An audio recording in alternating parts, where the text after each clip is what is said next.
Welcome to Agribusiness, a program of First Dakota National Bank. I'm Michelle Rook, back with Nate Franzine, president of the Agribusiness Division.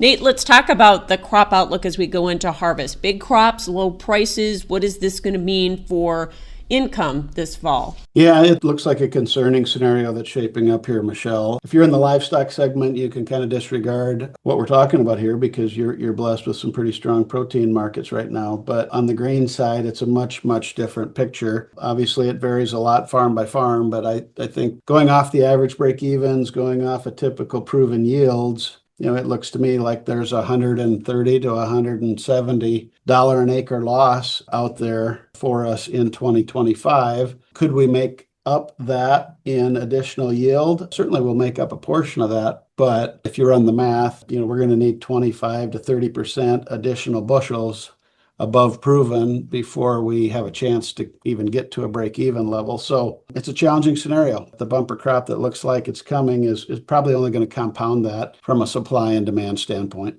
Yeah, it's not just about big supply, it's also the lack of trade deals and the tariff uncertainty, right?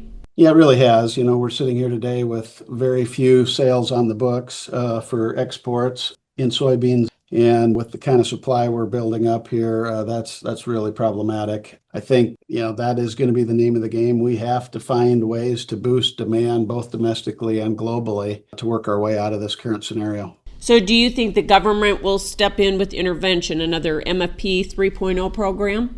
I sure think that's a strong possibility. If they don't, I think we're going to start to see growing levels of stress out there, financial stress in farm country. And we've already seen that starting and signs of it. And so I hope the administration is well in tune to that and is paying attention because that might be a very important need here to buy us time to get through this challenge. Thanks, Nate. That's Nate Franzine with First Dakota National Bank and today's Agribusiness.